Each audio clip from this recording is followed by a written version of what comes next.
Hello, Tom. We're here today to try out a new format, which I called PSI Demystified. And can you give us a brief explanation of what the viewers can expect? Well, the idea is that we will pick a particular psi phenomena to talk about. We'll discuss a little bit about what that is, and then I will try to explain how MBT, my big toe theory, um, explains that. Okay, great. So for today's first episode, we will start with a topic that caused a bit of controversy on your YouTube channel because you posted the German documentary I created about 5 German kids that can see without their physical eyes. I have inserted a few clips from a documentary here, which the viewers can see right now, about the backstory on how I got started with this topic. So within our German discussion group, I found which I founded many years ago, several parents had their own kids learn this skill, which led to Evelyn, the German teacher who taught the kids, invite me and to one of her events where the kids, which she previously taught, that skill meet again for an afternoon to play. And that's where I actually shot my documentary. So since the phenomena was already introduced quite extensively through the documentary, we'll skip over any further introduction and refer people who want to learn more about the phenomena to watch the documentary first. For this episode, we'll go right to the second part of explaining how it might work. So, Tom, would you please explain how the children can see without their eyes, or is it probably all just a big fraud like some of the comments on your YouTube channel imply? Well, Oliver, this was one of the special cases for me because mostly I see things like this. People send me a lot of videos and I look at them, but you never know when you see a video, is that real or not? Because on the videos, toasters can fly and pigs can talk. So it's hard to know when you see a video exactly what's real and what's not. But in this case, I had a tremendous advantage. I happen to personally know the person who made this video, who was doing the documentary. And Oliver, I've known you for years now, and I know you are a very straight shooter. You are an engineer, electrical engineer, I believe, and you think like an engineer and you do logic like an engineer. And I know that if you were there and you looked at the details, and I noticed that you asked the very best questions, then there was no question in my mind that this is real. It's exactly as presented. What we have here is not a case of remote viewing, but more a case of remote seeing. So that's kind of a remote viewing without the constraints of just looking at a picture or looking at a scene. This is remote viewing where you're really viewing what's going on right in front of you. What's going on in your reality. You're remote viewing the things that you could see. So that is possible to do because remote viewing is just collecting data from a database. It's a very straightforward procedure. In order for this virtual reality to function, the system needs to produce a couple of databases. One of them is the future probable database. And then as time moves on, what's in the future probable database, which is everything that possibly could happen and the probability that it might, turns into the past database, which is everything that could have happened and the probability that it would have. And that past database also has a thread running through it, which is what actually did happen. And if you turn to that, if you get that data, then you're seeing basically into the past. Well, this past is only 10 to the minus 44 seconds past. So that's just about as current, as it needs to be.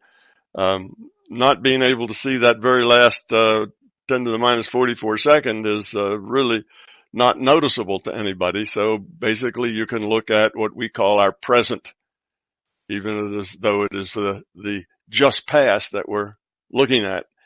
And if that's a problem conceptually, think of the time that it takes the light to bounce off of the subject that you look at and then get into your eyes. So you're seeing it a little after the event happened because you have to wait for the light to get to you. Well, we know that's very, very fast, and it's sort of like that. So that's what these children are doing. They're collecting data out of the database.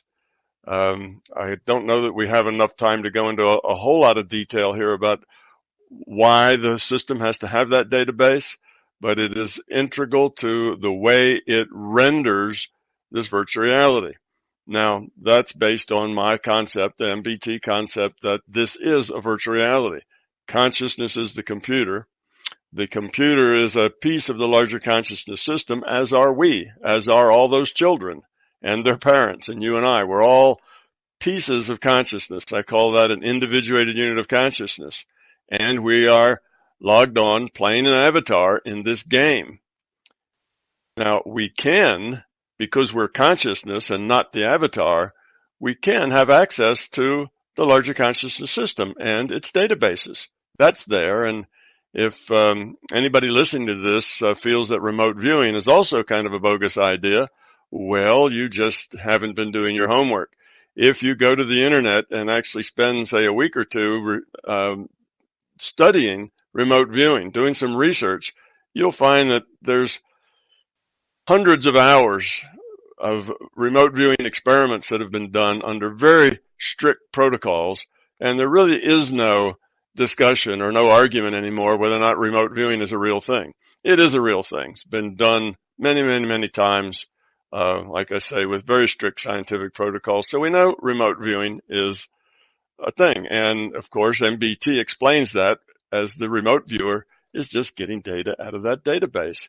Well, now these children are getting data, even more data. They're getting a stream of data that shows what's right in front of them. That's what they're remote viewing. And it just continues to run as time moves on. So remote seeing is just as easy to explain as remote viewing. So that's really what's happening here. It's children getting data out of a database. Now, why children? Well, in order to see with your mind's eye, that is, in order to get data out of these databases, there's a few things you have to do.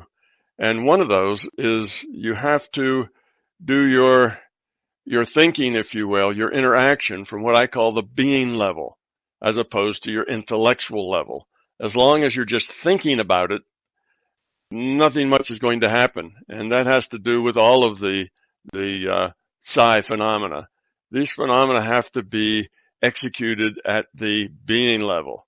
Okay, now most of us, and particularly adults, the older you get, the more you buy in to materialism, the more you buy into this reality being a material reality, and you know that things that don't fit the material description, things like remote viewing, healing with your mind, or like these children are doing, remote seeing, those become just impossibilities. Well, if that's part of your belief system, then you just automatically shall we say, censor the data that comes to you, and you only look at the stuff that falls within your belief system. So if things are impossible to your belief, then you will get the data, but you'll just throw it out. You'll pass it, you'll pass it off as being data of no particular import, or scurrilous data, or what do we call it? Data that's outside the norm, and you don't process it. So that's what belief does for us. In my books, I talk about a belief trap. When you have beliefs, then you're in a trap. You can't see past that belief. That belief defines your reality, and anything outside of that definition is just not processed. So that's why it takes a long time to train an adult. I think something like 5 days, whereas most children in a day or two can begin seeing without their eyes. And this is not a new phenomenon. It's not like this just happened. There have been counts of people being able to see without their eyes, scattered all through. Well, I don't know. I guess I've been aware of it through the last, 40 or 50 years. People, was out in a Colorado area, and there was a young man there who drove a car. and he was blind since birth, and yet he could get in an automobile and drive it around. Things like that have happened off and on, kind of individual cases. But this is the first time that I know that groups of children have been taught. And the thing that's amazing about this, Oliver, is that these aren't special children. It's not like they went through 1,000 children to find 5 or 6 that could do this. These were just children that happened to be around at the time that somebody was doing it, and they said, oh, I'd like to do that too. And neighbors of children who were doing it, and older brothers and sisters, and that sort of thing. So somebody started it, and then it just kind of spread around the people who knew that individual. So we have the idea that almost any child can learn this. And the second thing that's amazing is that it doesn't take that long. A child can learn this in a couple of days. Doesn't take it's not a real difficult thing to learn. So with those two amazing aspects to this, that it's just any child seems to be able to do it pretty much, and that it's not hard for them to do it because they still see the world as a magic place in many respects. So these children are like something like, I think maybe 5 to 15 would be an age, or maybe less than that, maybe like 6 to 12, something in that range. Before they understand more about how the world works and find out what's impossible and what isn't, they have a much wider viewpoint of what might be possible. And because of that, they don't block the information. And because of that, they can be trained really, really easily. So that's sort of the thumbnail sketch of how it works. It is just a kind of a branch of remote viewing called remote seeing, that is not as constrained as remote viewing. Okay, just to add a few things to what you just said. So Evelyn told me that she taught about 700 children so far, and out of these 700, only 7, so 1%, did not learn it. So 99% made it, but these were all somewhere in the age range of 6 to 12, which is the range where she says it's really easy to learn. So just what you just said. And I bet the ones that didn't learn it, those 7 that didn't, I bet were on the older group. They were probably in the 11 and 12 range, or maybe a little higher. I don't have any information on that, but it definitely makes sense that that's the case, yeah.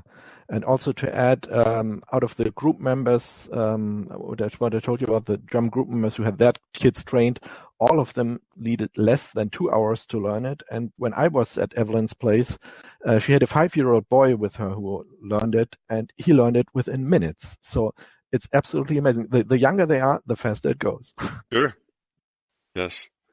The less preconceived notions of what's possible and what's not possible, the younger they are. I mean, children that age live in they think the world is a magical place. When they get into an automobile and drive off, they don't understand that there's an internal combustion engine, going through, 4 cycles that is driving the car through a transmission and a gearbox.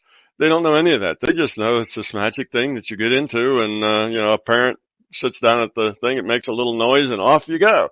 So they never question things like that. They don't say, well, how does this work? They just accept that all sorts of strange things work, from turning on electric lights to getting into a car, to getting into an airplane. It's just their whole day is full of things that just work, just happen. It's just the way they are. And they don't have a sense of that being they don't look at it from an engineering viewpoint. So they're open to things happening. When somebody says, oh, you can look through these goggles or this mask, you can look through this mask and you can see a little point of light, and then you can grow that point of light into, vision into the room, and they just say, oh, okay. And they give it a try. So that's the thing. This childlike,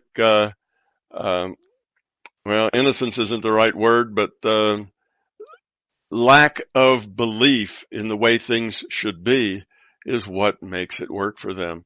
Indeed, I have people send me email all the time that say, Tom, since I was reading your book, I started your book and I read it for over 3 weeks. And during that 3 weeks, all kinds of paranormal things started to happen to me. Well, it wasn't that reading a book makes paranormal things happen, except when you read this book, you get the sense that these things are possible. And just getting the sense that these things are possible is what makes them happen. So adults can do this too. They just have some unlearning to do before they should expect to be able to do it. Okay, great. So I would like to address one of the fraud claims, because I think it's reasonable to be skeptic. And since I'm an engineer, I was also skeptical at the beginning. So I would just like to address this whole mask issue for a second. And I've prepared a short video, which I will show right now while we are talking about it, of the mask which I used with the kids. So this mask is identical to the model that the kids own themselves, except that the kids' masks have a white front cover. As you can see, the foam is very soft, which ensures that there are no gaps between the foam and the skin. The distance of the foam in the nose area to the eye hole is 1.7 centimeters, which equals 2/3 of an inch. And the elastic rubber band, which pulls the mask onto the face, condenses this foam material in all areas, including the nose. So these masks are really different from cheaper models, which I also tried. But these cheaper models actually have no foam and they had gaps. So I could see through those. And that's the reason why I actually bought this, in my opinion, highly overpriced Mindfold mask to do the tests with these kids. So I should also mention that these Mindfold masks are not sold for the purpose of seeing without eyes, but they're actually sold as a sleeping aid with the guarantee to block all light so that people can sleep, for example, while on a plane or in a valid area. So my own tests of the masks did not reveal any issues with gaps or physical holes that one could see through. Any comments on the whole mask subject, Tom? Well, yes, from your video, it's obvious that this mask is a full coverage mask. It's not just around the eyes. It's way up in the middle of the forehead and down, over the cheekbones and up over the nose sort of thing. So even if there was a leak there, they still would not be able to see. You see, let's say you took a little toothpick or something, a little piece of wood, and you stuck it under the band, and a little tiny hole would open up right next to the toothpick because the foam wouldn't be able to make that 90-degree bend. Well, you can't see with that unless light directly comes from your subject to your eye, you won't see it. If it's got to reflect off something first, you won't see it. That's why you can't look at a white wall and see what's behind you. You see, so you need a direct line from whatever it is you're looking at, from the object that you're seeing to your eyeball. So even if a little light were to slip around the edges of this mask, that still would not allow a child to play air hockey, that game where the little puck floats on the air and you knock it back and forth. It would not allow you to do things like that. You just maybe would see a little light coming in around the edges, but that doesn't allow you to see. So because of the size of the mask, and because of the way this foam is made and the way it expands and is compressed everywhere, the mask is not a problem. The mask is not something that, okay, they can see around it or they can see out the edges. Nonsense. This mask makes their vision dark. They cannot see in this mask. And even if it did leak at the edge, it wouldn't matter. They still couldn't see, because the light can't come in around the edge of that mask, because that edge goes all the way past where the eyeballs can see. You can't see your forehead. You can't see over there, by your ears. You can't see down around the edges of your nose. These are places that are outside your vision. And if a little light did go in there, wouldn't make any difference whatsoever. But as you say, no light does go in there. It's a really good mask that does indeed block out all the light. Okay, actually, to add on to what you just said, it might actually, and that might be counterintuitive to any skeptics, be actually a problem if there was a little bit of light visible, because at least to what I learned from Evelyn and her partner is that the kids need the complete darkness to actually see these images. So as soon as there would be like even a little hole, where they could not even see something through, but if there was light in the mask suddenly, it would be problematic to actually see or create these images. So it's kind of the other way around, right? Yes, exactly. And maybe I should talk a little bit about the explanation of the mask. What is the mask doing? Well, the mask is a prop, okay? The mask is not necessary. The mask is just a prop. It's a metaphor. It's the way you shut out all light so that then you can focus on seeing light in the mind's eye. You can start focusing on the data. And like you say, if there was light coming in, that would just confuse the situation. It would make it more difficult. So the fact that it's completely dark makes it easy. So though the mask isn't necessary, you could close your eyes, or you could just, you could do some other sort of thing. There's nothing magic about this particular mask other than it's a good one because it shuts out all the light. But the mask is part of a metaphor that shuts out all the other data. So when you close your eyes, I guess when you have this mask on, most people would have their eyes closed as well. You're seeing with your mind's eye now. You're using your consciousness to get data from a database. That's your consciousness is acting like what's making the query to the database. You're wondering what's out there, and as you have that question in your mind, that query starts the data flowing. Okay? And if you're open to it, then you'll start to receive that data. So the mask is not a particular piece of this. It's just a prop, if you will, that helps the practitioner do this more easily. Without the mask, they could hold their hands, they could just shut their eyes, they could be in a totally dark room. You see, all of those things will all work as well. So don't think that the mask is part of this. The mask enables it.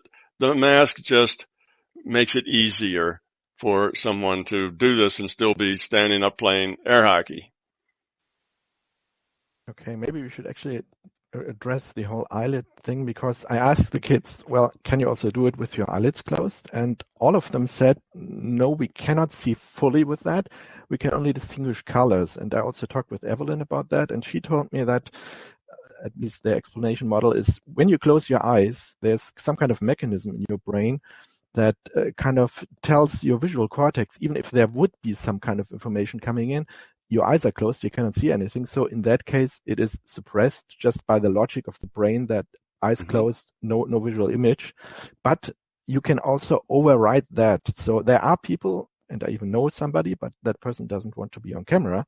They can close their eyes and they can read.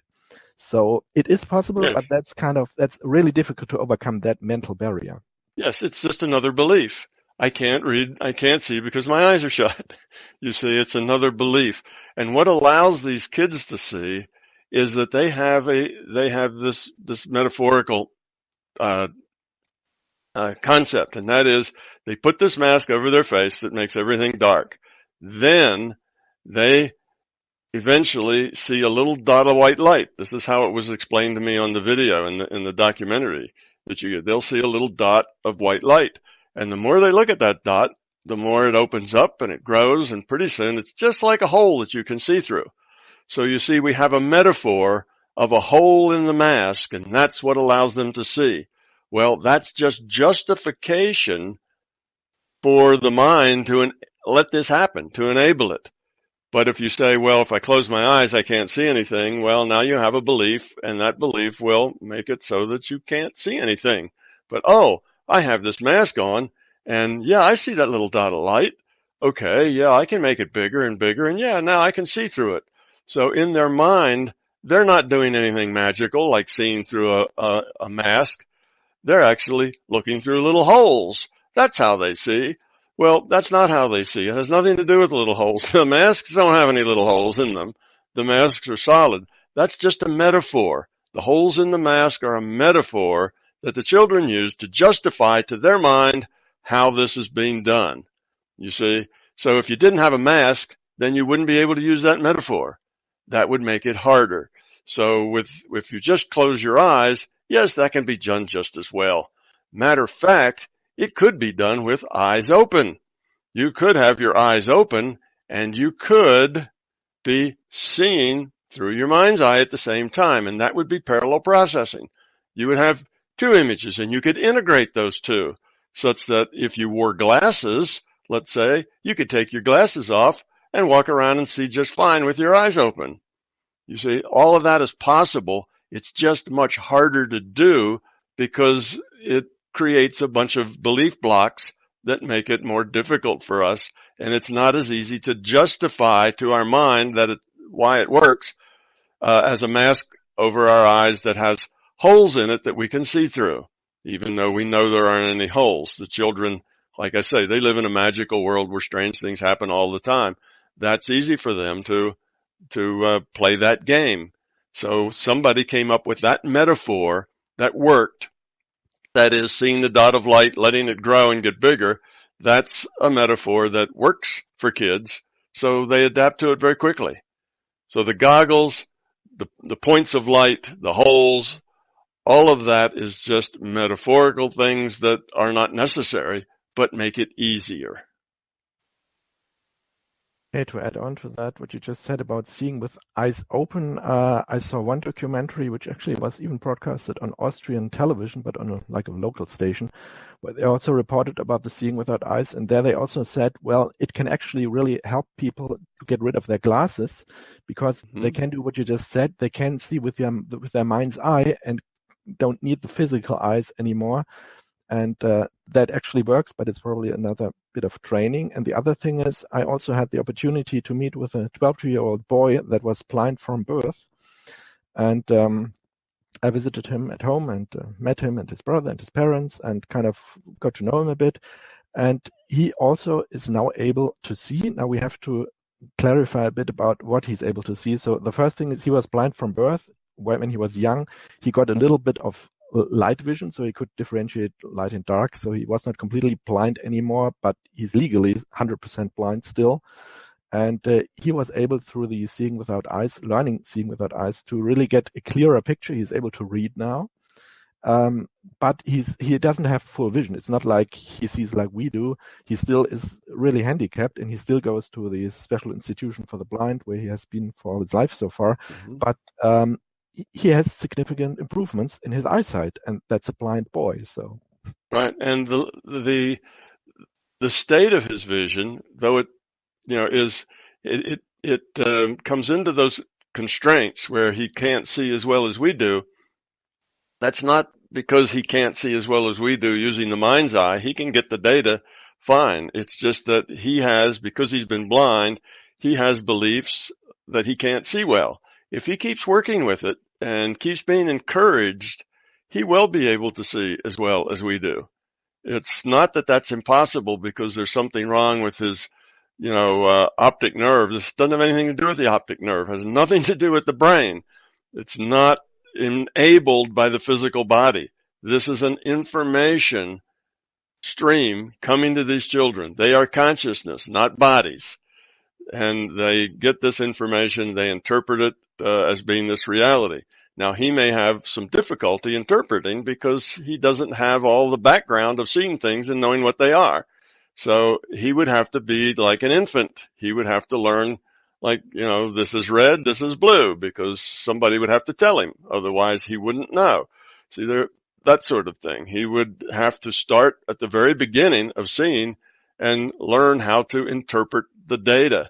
But if he works at it, he could have as good a vision as any of these children with their mask on, or as an adult. The information is there, but there's all sorts of barriers to us just accepting that and connecting to that information and using it.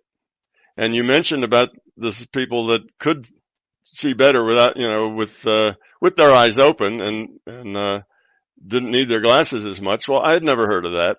I was just talking about, my MBT theory, and the way my theory says that this should work and the things that you could do. And it's nice that you come up with a nice little example that verifies, what I'm saying. Right, yeah, at least that was reported on this Austrian documentary that you can also find on my website. I have a link to it. About the blind boy, just to clarify that, I think one of the reasons why he's not getting better is he likes to go to the school he goes to. And he made a very clear point about that. He loves going to that school. So what do you do with a blind boy going to a blind school, suddenly being able to see? I think there is a part of him that does not want to do that.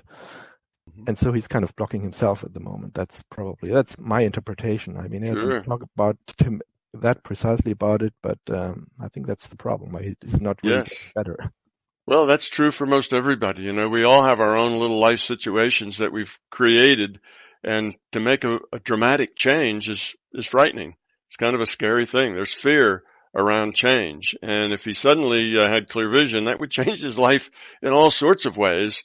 And some of them might be good, and some of them might be things that he can't even imagine, but others could be a little scary. It would just upset his whole balance of interactions that he does in his life. So yes, there are these things that then act as constraints to limit what it is he's able to do. Okay, talking about blind people, maybe you should briefly talk about dark rooms, since that was also something I asked the kids about. And well, the answers I got from the interviews were a little bit different. Luan and Lenny, the two boys, reported that they could distinguish colors in complete darkness. And Luan did a test, and Lenny did a test, at least with their parents. Now, I cannot verify that. I can just report on it, but it seems trustworthy to me. But the other girl, for example, said she needs light in the room to see through the masks. And so we are talking again about beliefs, right? Right. We're talking about a metaphor. She has a metaphor that there are holes in her mask that she can see through. That's her metaphor. That's what justifies in her mind that this is possible. If she thought it was impossible, she wouldn't see anything at all. So that justifies the possibility. But now you have a dark room. You've just kind of ruined her justification there, because she's thinking that she has to see light coming through holes in her mask. Of course, these aren't any real holes. They're just metaphorical holes in her mask. But the metaphor, she can't expand that metaphor to allow dark rooms, because that was her tool that she's using to see. So it's just another belief, whereas the other boys who can see in the dark, they may restrict themselves just to colors or to something else. Yeah, I can't read in the dark, but I can see colors. Well, if you can read anywhere, you can read, if you can read with a blindfold on, you can read just as easily in the dark. Putting them in the dark, it was a really good question. Can you do this in the dark? Because that completely eliminates the idea there's something physical going on, because in a dark room, there are no photons. There is no light. And to be able to distinguish colors or see shapes or read a book in complete darkness takes the idea of, there's a physical reason, and basically, tosses that out. There can be no physical reason in a dark room. So all of the complaints from, leaky light through the mask, everything else disappears in a dark room. Now, the way logic works is that if anybody can do it, if there's just one kid who says, oh yeah, I can read in the dark and I can see things, on the wall in the dark, dark room is not a problem, that shows that it is possible. You only need one person to do that shows that this works. It is possible. You see, you don't need 100% of the people to do that. You just need one. And that shows the possibility of it. So I think that any of them could do that, but they have beliefs that limit them, like the eye hole metaphor. If somebody pointed out, well, there are no eye holes, you're not really seeing through eye holes, you're seeing with your mind, maybe that would stump them because that's too abstract a concept and they're young children, or maybe that would just clear it up and, oh, I don't need the eye holes. I can see through eye holes even in the dark. These are special nifty eye holes that let you see in the dark. Then it would be, they could do it again. So yes, seeing in the dark is, my theory would say whether it's dark or not, it's irrelevant. This has nothing to do with the physical body, the optic nerve, or light. It has to do with getting information from a database. And whether it's light or dark is irrelevant to that process. Okay, let's move on to one other short subject and that is the zoom effect, which I really don't have any idea why that should happen. But I mean, several of the kids reported that they see objects a little bit closer than they are without the mask. Do you have any idea why the LCDs would do that? No, I don't. Some of them did, some of them did not. Some of them, when you said, well, what's the difference between seeing with the mask on and seeing without it? Well, I shouldn't say most, some of them at least said there's really no difference. It's just about the same. Yeah, There's right. hardly any difference. Luan actually said that it was lighter. He saw with more light in the mask than Yeah, without the mask. right. One of them saw it was lighter. But the fact that when they were climbing the pegs, they saw things a little differently. They expected the peg, this was a climbing wall where they had little pegs that you had to put your hands and feet on. They saw pegs to be a little closer than what they really were because they reached out for them and were surprised that it wasn't exactly where they saw it. That's probably because they are seeing the information, you see, of what's there in front of them. But now they have to judge that information relative to themselves and where they are and where their hand is and where their body is relative to that. So the idea that things look a little further away or a little closer maybe is because they're not sure where they fit in that picture. They may not be seeing themselves in that picture. You see what I mean? Mm-hmm. They are only seeing things, and without yourself being in the picture, then it's a little harder. So if you see your hand as you reach out for the thing and you see your hand moving toward it, then you will feel it actually when your hand gets there. And they're a little surprised that their hand doesn't get there until a little after when they thought their hand should get there. So why that would be the case, I have no idea. I suspect it just has some little quirk of the way they are interpreting their model in their mind of what's going on causes that. Maybe they're just thinking, well, this is kind of an odd thing to do. It couldn't be perfect. There must be problems with it. And they may just create a little problem like that just to satisfy that belief that there probably will be problems. Okay, moving on to the next subject. That is something I actually did not cover in the documentary, and that is 360-degree vision. There are a few kids, very few kids, that actually have the ability, once they see without their eyes, to see like a 360-degree vision, and you can hold like colored papers behind their head and they can tell you what color they are. But that's kind of a rare condition. But the idea would be, how would you explain that? Well, that would be very similar to they can see things going on in other rooms. It's just data. There's data there for all sorts of things.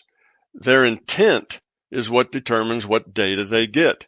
So if they have an intent that says, I'd like to look behind me, I'd like to see what's going on in the next room, I'd like to see the back side of the moon and see what's happening over there. I'd like to see, what's going on at the main square in Paris. They could see any of those things. Remote viewers can see any of those things.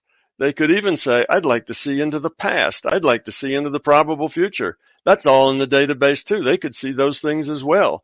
There's no limit on what they can see. It doesn't have anything to do with their physical body or whether it's behind their head in another room or in front of them. They're getting data from a database, and this data is available. What happens is that if they have the metaphor that they're looking through little holes in the mask, and that's their belief, if you will, that's their metaphor for what's going on, then they are constrained to seeing what you could see through the peepholes in the mask. So they can only see what's in front of them. And can you see behind you? No. Why not? Because they believe they're looking through peepholes in the mask. But some children, a few children, will generalize that because they know there aren't any peepholes, and they know they're not they're not limited to what comes through imaginary peepholes. So they just aren't trapped by that. They don't have that belief. They say, well, there's not really peepholes anyway. Why not? Sure. Let's see. What's behind me? So now they have an intent to know what's behind them, and they get the data from the database because of that intent about what's behind them or what's in the next room or what's on the dark side of the moon, wherever they are. So the data is available from the databases, and they are getting that data. Their props, their beliefs, their metaphors limit what they get. That's kind of the overall thing. So yes, you could see behind you as well as you could see any place. The data is basically here for the universe. It's the system, the computer will give you data as you query it, as you give a request for particular data. And if you think that data couldn't possibly be available, then it won't be, because you limit it. You won't be able to push that request out, that query out from your being level, because your being level says that's ridiculous. Okay, regarding the kids that can see through walls, for example, which you just mentioned, I mean, these are really rare cases, just to be clear about that. But something I pondered about is if kids can do that. I mean, kids are good at playing. They don't really think much about what they do.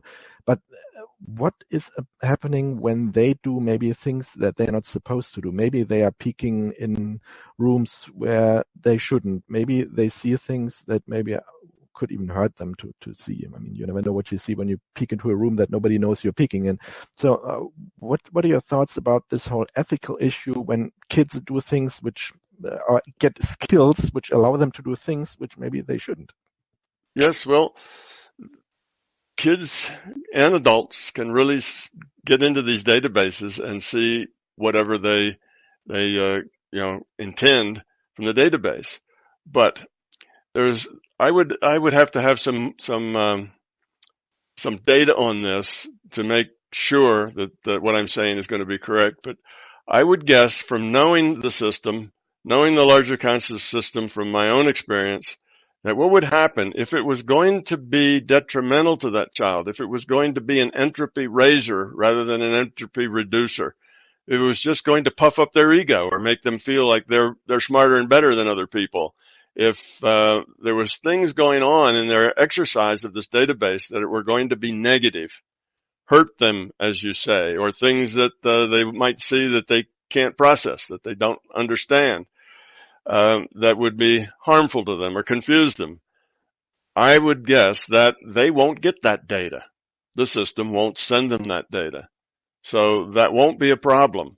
This is not like the physical world. In the physical world, if you had, if you had magic eyes in the physical world, then you could see anything and there wouldn't be any ethical barriers on it because it would just be a physical thing. But it's not a physical thing. This is coming from the larger consciousness system out of a database, and there is constraints on it.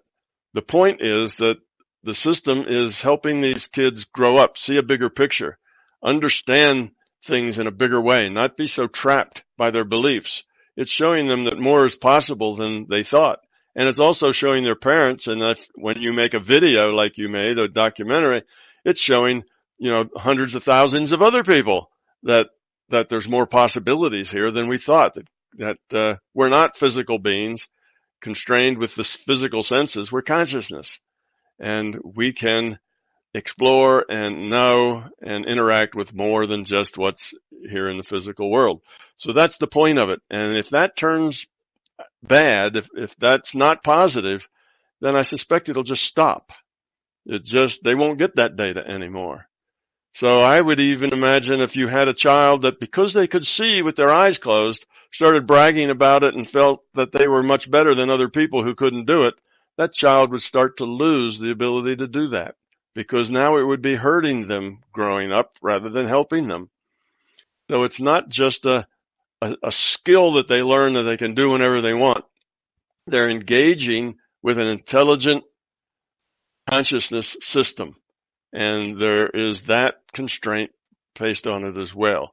And we'll get to a little more of that when we talk about your last point here. You want to talk about the uncertainty principle. That will kind of come back to this subject again.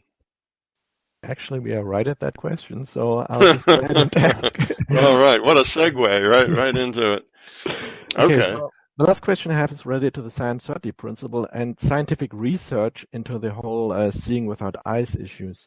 Do you think that the science certainty principle will intervene if, for example, scientists put a child into a highly controlled setting and ask it to read without its eyes. For example, doing that in a brain scanner where you can directly identify which areas of the brain light up to identify the entry point, quote unquote, within a materialistic viewpoint.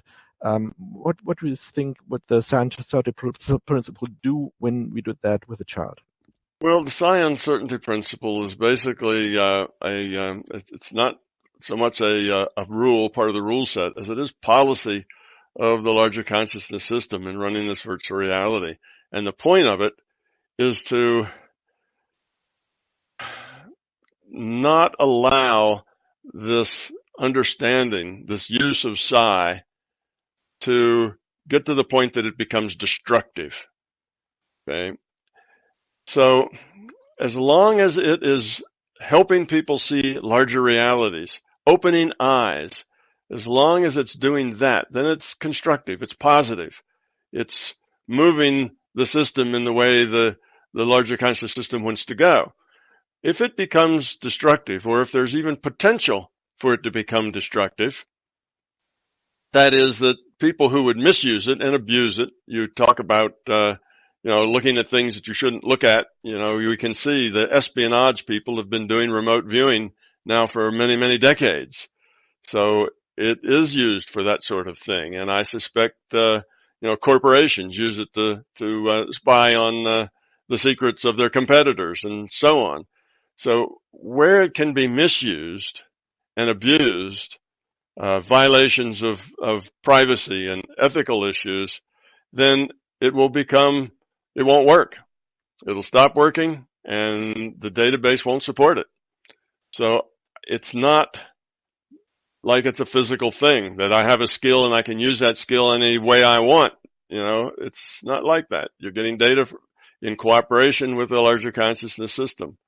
So it could be that we'll have this little outbreak of kids in maybe various countries. I think they do something similar in the UK. As far as being able to see without eyes, they have totally different way of going about it. But it may be that this will happen 3 or 4 places, and there'll be maybe a few hundred kids that'll learn, and it'll open eyes, and people will do documentaries like you, and it'll go out in the population, and it'll help people wake up and see a bigger picture. It'll help them realize that we're not trapped in materialism here. We're consciousness, that this is a virtual reality. And it could be that that's enough. The system will have gotten everything out of it that it wants, was just as a mind opener. And after that, it'll stop working. And it just won't happen anymore. And people will take the training and it just won't seem to work anymore.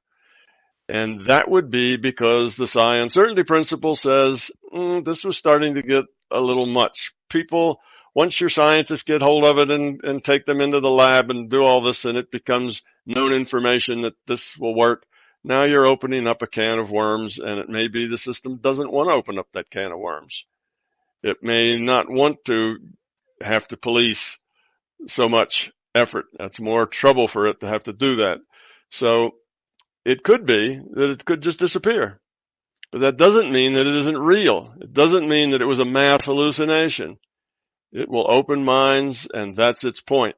Now, are we grown up enough in the world today to take this information and use it wisely, to use it to grow, use it to understand more about the reality that we live in? If we can, as a culture and as a species, use this profitably, then it's likely that it won't stop, that it will be studied by scientists, and they will realize that it works. I mean, look at remote viewing. Scientists have studied that and studied that. We've got 30, 40 years of research on remote viewing. And obviously it works well enough that many governments, including ours, the U.S. government, I suspect many others, employ remote viewers because it gives them some information about what's going on elsewhere that otherwise wouldn't be available to them. So remote viewing is studied. Scientists have been studying that, and it doesn't stop. It just continues to work.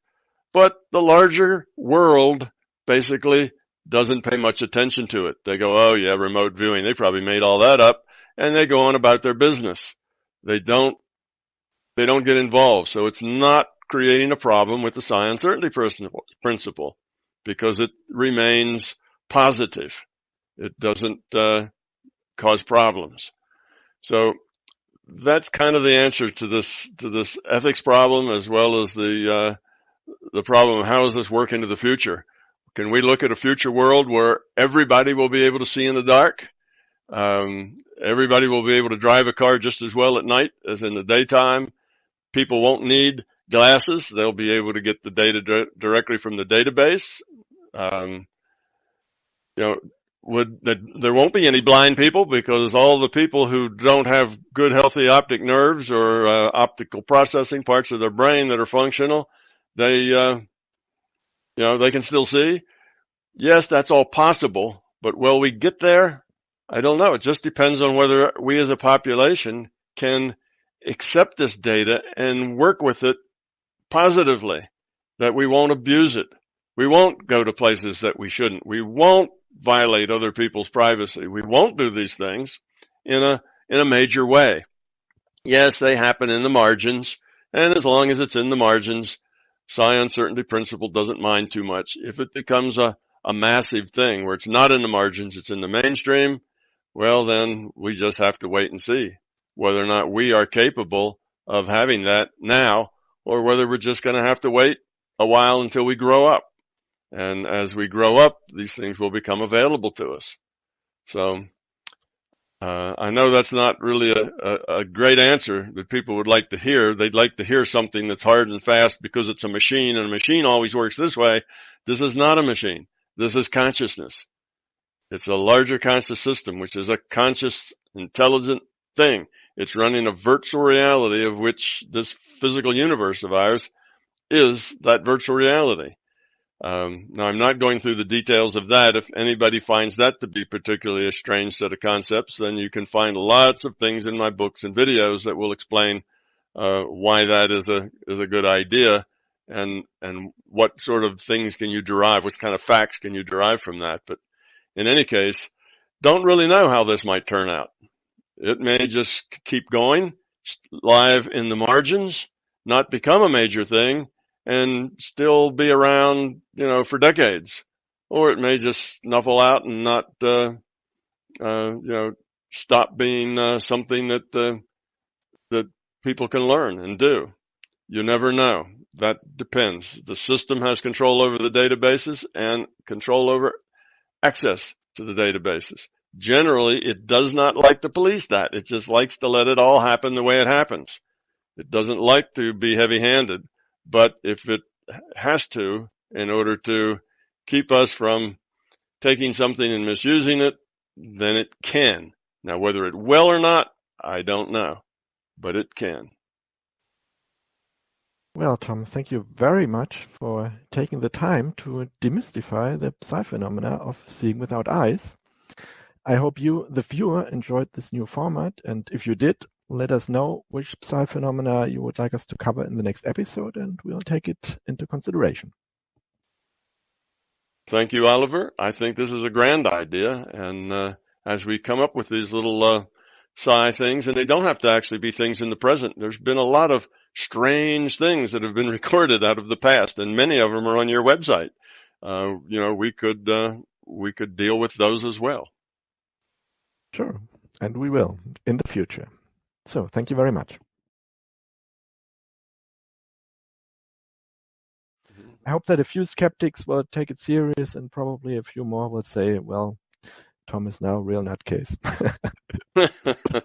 Yeah, well, they say that anyway. So people say whatever they believe, and they believe whatever they want. So that is not a problem.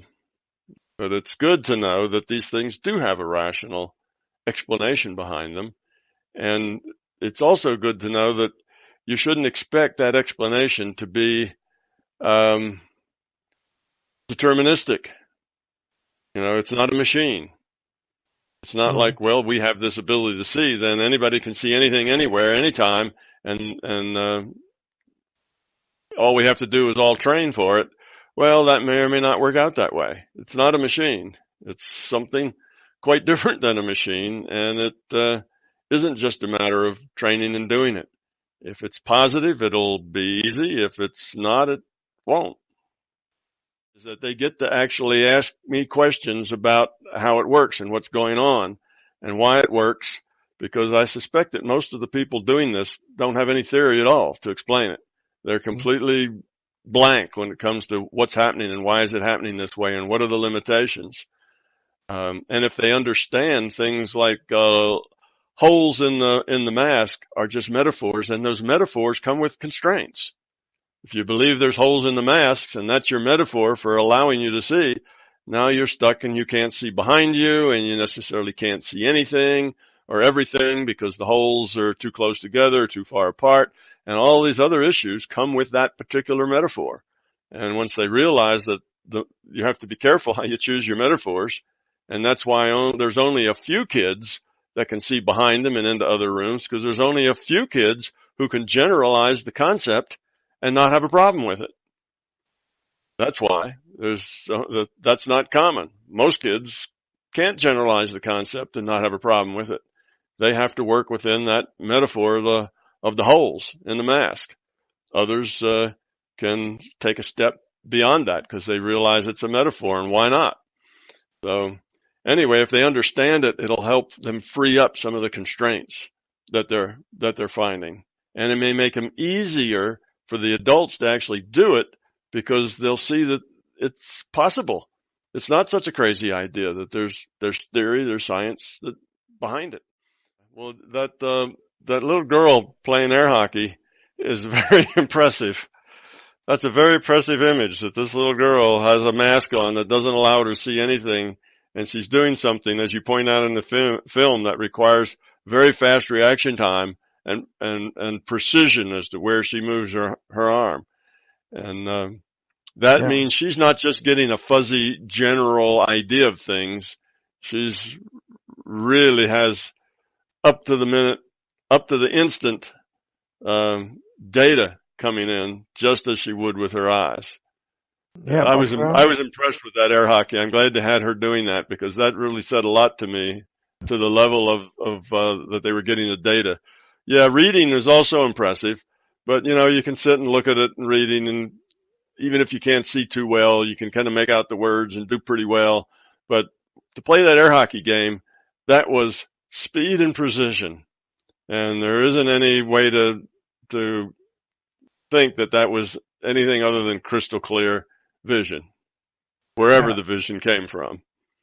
Right. Yeah. Actually, her name is Svea. That's what's interesting to know about her. She's a very intellectual person. She's extremely good at school, which actually had the downside that it took her 7 hours to learn to see without her eyes. Julius, who is her little brother, was really quick at being able to do it. They had a real problem, because usually the roles were her being the smart one and Julius not being really good at school stuff. Now the roles were completely reversed. It took her 7 hours to learn it, and she was very ambitious to do it because her little brother could do it so quickly. So. Yes, indeed. That is just as the theory would predict. The intellectuals are going to have problems with this, which is why the adults have problems with it. They run their lives and their realities out of their intellect, and their intellect says, "Oh, that's impossible." So yes, it takes longer to sit there until you let go, and some people will never let go. Adults, she may have had 7 children that couldn't let go of their beliefs, but you're going to run into a lot higher percentage of the adults that just can't let go of their beliefs, can't get to the being level, and because their mind is telling them, this is impossible, this is stupid, what are you doing sitting here with this mask on trying to see? That's just an oxymoron, it doesn't work. And they'll have those ideas running around in their mind, in the back of their mind all the time, and they won't be able to shut it off. So I suspect in the adult classes, it won't be everybody but 1 or 2 does it. It'll be some of the people do it, sort of like the spoon bending. They'll have spoon bending courses, and if 20 people are in the course, there's usually 4 or 5 that actually bend spoons, and the rest of them fail.